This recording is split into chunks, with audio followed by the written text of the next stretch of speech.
अस्सलामु अलैकुम रहमतुल्लाहि व बरकातुहू। उम्मीद है आप खैरियत से होंगे। हज़रत आदम अलैहिस्सलाम की वफ़ात के 1000 बरस तक लोग अल्लाह ताला की तौहीद पर कायम थे। फिर बाज़ नेक बंदों के इंतकाल के बाद लोगों ने उन के मुजस्समे बना लिए और धीरे धीरे उनकी पूजा शुरू की गई। इस तरह पूरी अरबी में शिर्क व बुत परस्ती की बुनियाद पड़ गई। जब लोग अल्लाह ताला की इबादत छोड़कर शिर्क व बुत परस्ती में मुब्तला हो गए तो उनकी हिदायत के लिए अल्लाह ताला ने हज़रत नूह अलैहिस्सलाम को नबी व रसूल बनाकर भेजा। हज़रत नूह अलैहिस्सलाम का शुमार दुनिया के अज़ीम तरीन अम्बिया में होता है। वो सबसे पहले नबी और रसूल हैं और हज़रत इदरीस अलैहिस्सलाम की तीसरे पुश्त में हज़रत आदम अलैहिस्सलाम की वफ़ात के 1050 साल बाद दजला व अफरात के वादी के दरमियान मुल्क इराक़ में पैदा हुए। अल्लाह ताला ने कुरान में 43 मकाम पर उनका तज़किरा फरमाया है।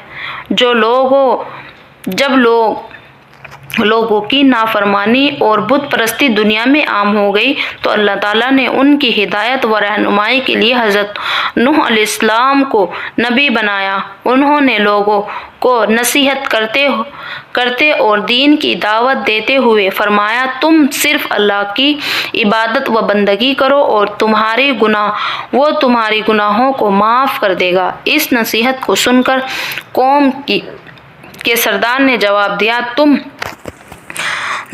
दिया हम तुम्हें रसूल नहीं मानते क्योंकि तुम हमारे ही जैसे आदमी हो। नेज़ा तुम्हारी पैरवी ज़लील व हकीर और कम दर्जे के लोगों ने कर रखी है। हज़रत नूह अलैहिस्सलाम ने फरमाया, अल्लाह ताला के यहाँ सआदत व नेक बख्ती का दारोमदार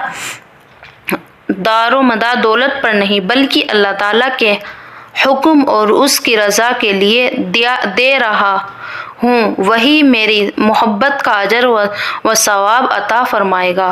गर्ज़ हज़रत नूह अलैहिस्सलाम दिन रात अनफरादी व इज्तिमाई और खुसूसी तौर पर एक तवील अरसे तक कौम को शिर्क व कुफ्र और अल्लाह ताला की नाफरमानी से डराते रहे मगर वो बाज तो क्या आते बल्कि उल्टा अज़ाब इलाही का मुतालबा करने लगे। हज़रत नूह अलैहिस्सलाम 950 साल तक अपनी कौम को दावत देते रहे और कौम के अफराद बार बार अज़ाब का मुतालबा करते रहे।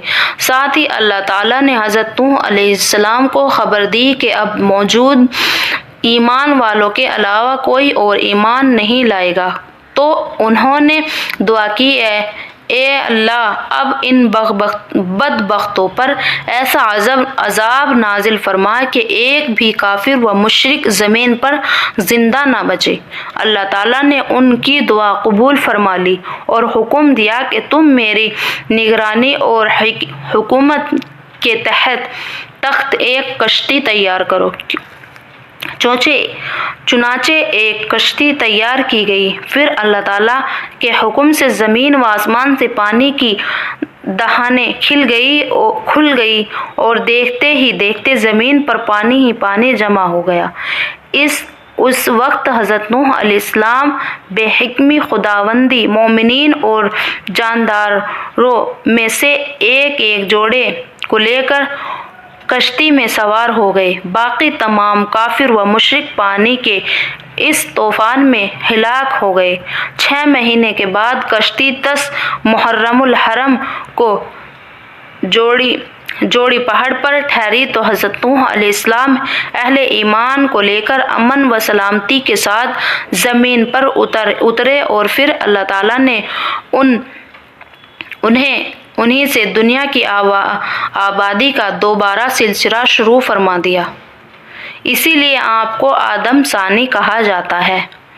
अल्लाह ताला ने तेज़ हवाओं के ज़रिए बिखरे हुए बादलों को फ़ज़ा में जमा करके एक दूसरे से मिला दिया है। फिर इन बादलों को बर्फ़ के पहाड़ों की शक्ल देता है जिनकी मोटाई सैकड़ों फुट हो जाती है। ان بکھری ہوئے بادلوں کو برف کے پہاڑوں کی شکل میں جمع کرنا اور بھاری بادلوں کو فضا میں روکے رکھنا، پھر کبھی اور ان کو اولوں کی شکل میں گرا کر زمین پر تباہی مچا دینا اور کبھی پانی کی شکل میں برسا کر پیڑ پودوں کا اگنا اللہ تعالیٰ کی قدرت کی کتنی بڑی نشانی ہے۔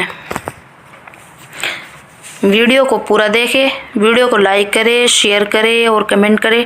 السلام علیکم رحمۃ اللہ۔